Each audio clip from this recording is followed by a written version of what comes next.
साथ ये रिकॉर्ड कर रहे हैं। कैप्शन देख ही रहे, understand price movement not chart. इसमें नया क्या है? नया कुछ नहीं। तरह समझे तो जिस तरह समझे तो जिस तरह समझे तो जिस तरह समझे तो जिस तरह समझे हैं वही कोशिश करेंगे बताने के लिए। देखिए दोस्तों, हम लोग जानते हैं कि प्राइस का मूवमेंट हायर हाई फॉर्मेशन में आता है। ये हो गया अप ट्रेंड।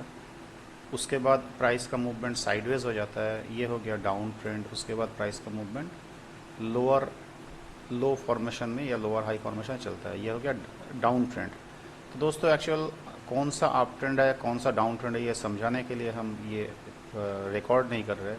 मेरा कहने का थोड़ा उद्देश्य अलग है कि क्यों हम अंडरस्टैंड करने बता रहे कि आप चार्ट को अंडरस्टैंड कीजिए, प्राइस को अंडरस्टैंड कीजिए, चार्ट को मत कीजिए। मेरा जितना तजुर्बा है दोस्तों, हम देखे हैं कि हम लोग तो स्ट्रैटेजी के पीछे भागते हैं या स्ट्रैटेजी बना भी लेते हैं, लेकिन किसी दिन स्ट्रैटेजी काम नहीं करता है, किसी दिन स्ट्रैटेजी बहुत अच्छा काम कर जाता है। इसका कारण क्या है? जिस दिन अच्छा काम हो गया उस दिन तो बहुत बड़ी खुश होते हैं। जिस दिन काम अच्छा नहीं हुआ हम लोग सोच में पड़ जाते हैं कि फिर बार बार हम लोग स्ट्रैटेजी के पीछे घूमते रहते हैं कि दूसरा कौन स्ट्रैटेजी। लेकिन मेरा जितना समझ है, हम अंत में अभी जो चीज़ फॉलो करते हैं वही हम यहाँ पर देने का, ये रिकॉर्डिंग में हम बताने का कोशिश कर रहे हैं दोस्तों।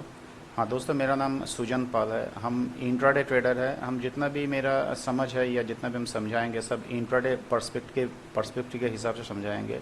लेकिन इसका मतलब ये नहीं कि डेली में भी काम करता है। हाँ, डेली में काम करता है, ऐसा नहीं कि नहीं करता है। लेकिन क्या है कि हम इंट्राडे फॉलो करते हैं, तो इंट्राडे में हम जो ख्याल किए हैं वही हम यहाँ पर बताएंगे। हाँ दोस्तों, जो बता रहे हैं प्राइस का अंडरस्टैंडिंग क्या है। प्राइस का अंडरस्टैंडिंग मतलब हम बताने का कोशिश कर रहे हैं प्राइस का स्ट्रक्चर को समझिए। क्योंकि प्राइस हर समय तो एक ही मूवमेंट में नहीं चलता है, प्राइस हर समय अपना मूवमेंट चेंज करते रहता है। मेरा जितना समझ आया, हम कहीं प्राइस तो कहीं से आपको पकड़ना होगा, कहीं ना कहीं से प्राइस स्टार्ट होता है। तो मान के चलते हैं प्राइस कुछ दिन यहाँ पर एक रेंज बना दिया, इसी को स्ट्रक्चर बताते हैं, इसी को ध्यान दीजिएगा। रेंज के बाद प्राइस यहाँ से अपना डायरेक्शन फाइंड कर लिया कि प्राइस अपवर्ड जर्नी जाने का कोशिश किया। दोस्तों अगर ये जो प्राइस का स्ट्रक्चर, प्राइस किस तरह मूवमेंट आता है, हमें हायर हाई हायर लो का बात हम नहीं कर रहे हैं। मेरा कहना है कि प्राइस कुछ दिन रेंज में जाएगा, रेंज में जाने के बाद प्राइस कुछ दिन यहाँ से अपना डायरेक्शन अपवर्ड जर्नी शुरू कर दिया, फिर जाने के बाद प्राइस कुछ दिन साइड वेज बिताएगा, साइड वेज बिताने के बाद फिर यहाँ से प्राइस अपना डायरेक्शन फाइंड आउट कर लेगा। आइदर ये ऊपर भी जा सकता है या ये थोड़ा नीचे भी आ सकता है। तो स्ट्रक्चर के बारे में हम जो बता रहे थे ये यही है कि आप अगर ये स्ट्रक्चर जिस दिन, मान लीजिए आज का डेट हो गया, आज तो अक्टूबर नहीं है, आज हो गया मई 8 मई। हम अगर आज का डेट में मार्केट को ख्याल करेंगे कि मार्केट किस कंडीशन में है, तो मेरा इजीली हम यहाँ पर ट्रेड बना सकते हैं कि हम उस तरफ की दिशा में बनाएंगे। जैसे आपको बता रहा है कि स्ट्रक्चर मार्केट प्राइस को आप अंडरस्टैंड कीजिए, उसका मतलब क्या है। जैसे यहाँ पर कुछ दिन प्राइस एक साइडवेज में बिताया था, साइडवेज जाने के बाद प्राइस देखिए ये रेंज निकल के प्राइस ऊपर चला गया। तो ऑटोमेटिक हम लोग क्या करते हैं कि हम लोग यहाँ पर यहीं से प्राइस जब भी नीचे की तरफ मोड़ आया तो हम लोग यहाँ पर सेल सेटअप अप्लाई कर लेते हैं। हम लोग का दिक्कत यही आता है। हम लोग अगर पेशेंसली प्राइस को ख्याल करेंगे कि प्राइस यहाँ से अभी इसका रेंज से निकल चुका है, निकलने के बाद अगर ये रीटेस्ट करेगा या ये रेंज के अंदर आ जाएगा तभी हम सेल डिसीजन लेंगे।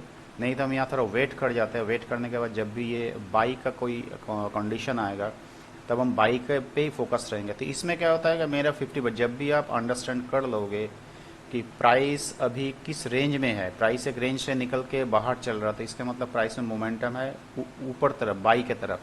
तो हम अगर सेल को छोड़ देंगे, यहाँ पर बाइंग अपॉर्चुनिटी लेंगे, तो हम इसमें कॉम्फोर्टेबली, ज़्यादा मुनाफा का अपना नहीं रहा। बात क्या है कि कॉम्फोर्टेबली आप ट्रेड लेके अगर शांति से बैठ नहीं पाएंगे तब ट्रेडर बनने का कोई फ़ायदा नहीं होता। क्योंकि डर डर के ट्रेड नहीं होता है। हर समय आप डर के अगर ट्रेड लोगे तो आप हर समय सक्सेसफुल नहीं रहोगे। ट्रेड होगा शांति से। तो इसीलिए मेरा जो कैप्शन था अंडरस्टैंडिंग प्राइस मूवमेंट। तो अंडरस्टैंडिंग प्राइस मूवमेंट, क्योंकि आप ट्रेड लेने से पहले प्राइस को थोड़ा ख्याल कर लीजिएगा कि अभी प्राइस किस कंडीशन में चल रहा है। उसी हिसाब से अपना अगर आप स्ट्रैटेजी बिल्ड करते हो, इम्प्लाई करते हो, तो ट्रेडिंग काफ़ी आसान हो जाता है। जैसे बता रहे हैं यहाँ से प्राइस, ये जो जगह दिखा रहे हैं 11 जून, ये पुराना एक डेट लिए हुए हैं। यहीं से प्राइस अगर ऊपर गया, जाने के बाद देखिए ऊपर में भी एक रेंज फॉलो किया। तो जिस जिस दिन हम अगर ये रेंज को समझ गए हैं कि यहाँ प्राइस यहाँ पर एक रेंज बना चुका है, तो यहाँ पर मेरा कोशिश क्या रहे, हम लोग जो दिखाए थे ड्रॉ करके वो आपको अभी हम प्राइस चार्ट पे भी दिखा रहे हैं। देखिए दोस्तों, कहने का मतलब है कि यहाँ रिलायंस का चार्ट है, ये रिलायंस भी पहले हम यहीं से पकड़ लेते हैं, यहाँ से ड्रॉ कर ले। प्राइस देखिए यहाँ पर एक रेंज बनाया, रेंज बनाने के बाद प्राइस इस रेंज से ऊपर निकल गया। तो इसमें हम ध्यान कहाँ रखेंगे, हम ध्यान यहीं पर रखेंगे कि प्राइस एक साइडवेज का रेंज बना दिया, रेंज बनने के बाद प्राइस ये रेंज को ऊपर निकला। अदरवाइज हम लोग क्या कर लेते हैं, ये जो सेल सेटअप है, ये सेल सेटअप पोजिशनली या इंट्राडे में भी एक दिन तो सेल प्रॉफिट आ गया। ये जो दूसरा दिन है स्मॉल एक कैंडल देख रहे हैं, न्यूट्रल कैंडल, यहाँ पर हम लोग आके, एक मिनट दोस्तों,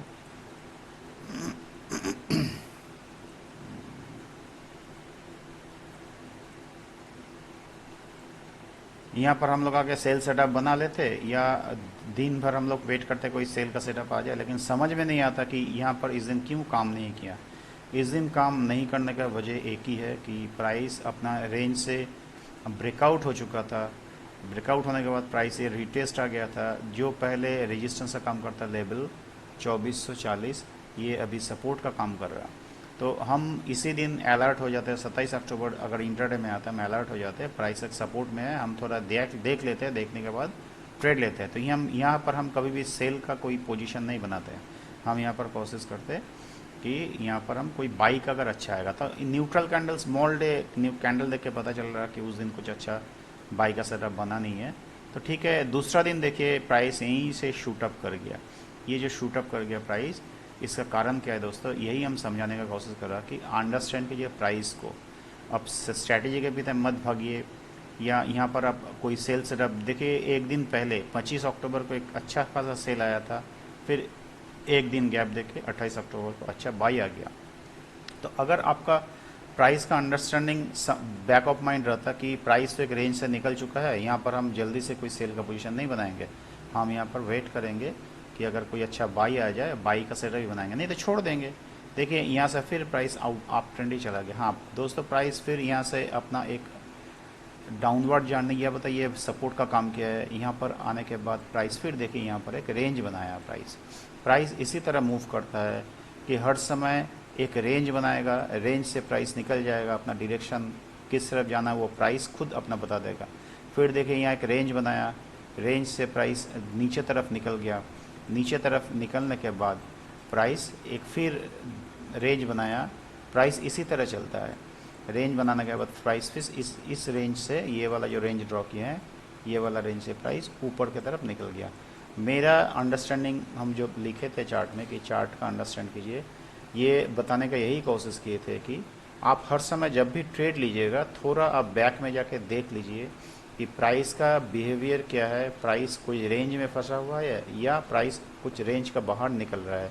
अगर प्राइस का रेंज बाहर निकल कर ट्रेड कर रहा था, आप ऑटोमेटिक वहाँ पर ट्रेंडिंग नेचर जो होता है, ट्रेंडिंग के हिसाब से आप ट्रेड लीजिए। और नहीं तो अगर रेंज में चल रहा है तो रेंज का जो होता है कि रेंज का अपसाइड हम कोई सेल लेंगे और लोअर साइड में हम कोई बाई लेंगे। तो ट्रेड लेने से पहले अगर आपका प्राइस का अंडरस्टैंडिंग आ जाएगा कि प्राइस अभी किस स्ट्रक्चर में है, मतलब साइडवेज स्ट्रक्चर में है या प्राइस ट्रेंडिंग स्ट्रक्चर में, ट्रेंडिंग मतलब कोई भी हो सकता है, डाउन ट्रेंड भी हो सकता है, अप ट्रेंड भी हो सकता है, ये स्ट्रक्चर में है, तो आपका देखिएगा डिसीजन लेना सुविधा हो जाएगा। ये हो गया प्राइस का बेसिक बात। अब देखिएगा जब भी आप ये स्ट्रक्चर याद करके या स्ट्रक्चर थोड़ा बैक ऑफ माइंड में थोड़ा देख लीजिएगा, देखने के बाद जब भी आप ट्रेड लेंगे देखिएगा आपका ट्रेड उतना ज़्यादा लॉस नहीं हो रहा, जब मैक्सिमम ज़्यादा ट्रेड आपका सक्सेस में ही आ रहा था। तो ये जो स्ट्रक्चर बताते इसी हिसाब से आज एक ट्रेड किए थे, निफ्टी में काम किए थे।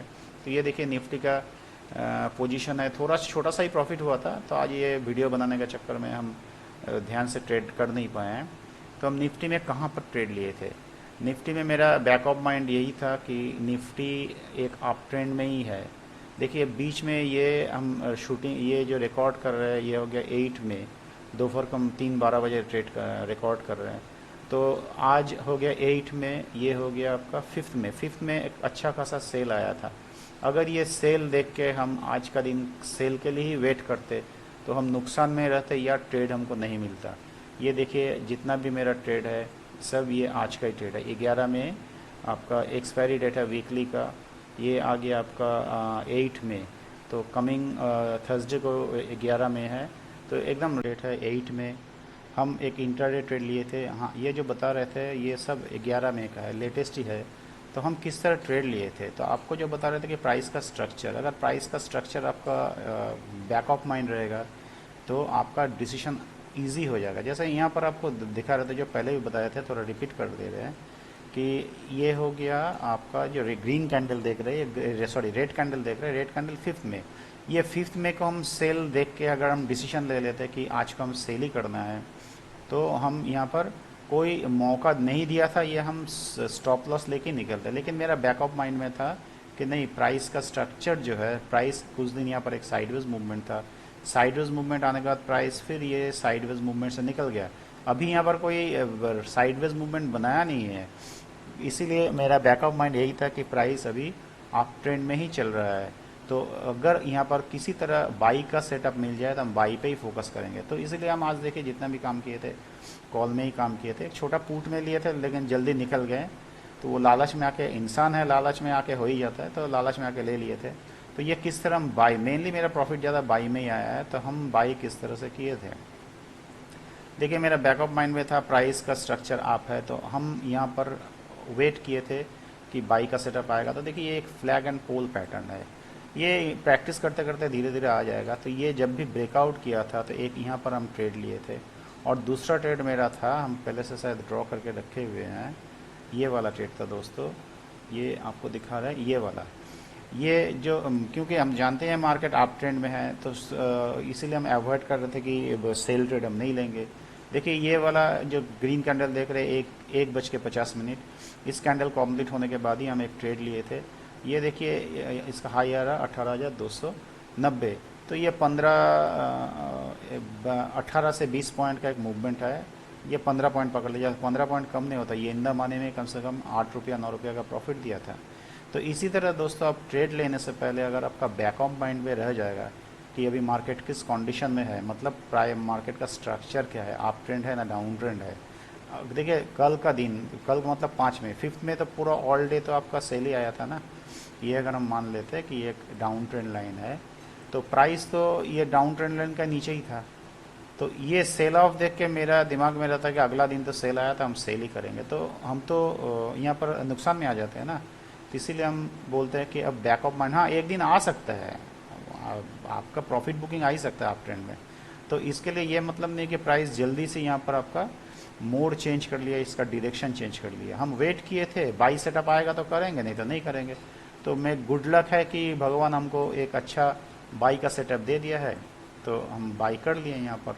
तो इसी तरह दोस्तों प्राइस को अंडरस्टैंडिंग करने का मतलब जो है कि आप प्राइस को समझिए, प्राइस का स्ट्रक्चर समझिए, प्राइस अभी किस ट्रेंड में चल रहा है, ये साइडवेज है या अपवर्ड है या डाउनवर्ड है। तो इसी तरह डिसीजन भी आपका देखिएगा इजी हो जाएगा। आप वेट कीजिएगा, इंट्राडे तो वेट का खेल है, और इंट्राडे 1 या 2 ट्रेड से ही चल जाता है, ज़्यादा ट्रेड का दरकार नहीं पड़ता है। लेकिन हम लोग अक्सर डिसीजन लेने में गलती करते हैं, कभी बाई ले रहे हैं कभी सेल ले रहे हैं। ये क्यों होता है? जब भी आपका बैक ऑफ माइंड में नहीं रहेगा कि प्राइस का स्ट्रक्चर क्या है, तब तक आप नहीं ले पाएंगे। ओके दोस्तों, थैंक यू। अगर ये वीडियो अच्छा लगेगा तो शेयर कर दीजिए, चैनल को सब्सक्राइब करना ना भूलें, और एक बेल आइकन दबा दीजिए, तो इससे मोटिवेशन अच्छा आ जाता है। थैंक यू दोस्तों।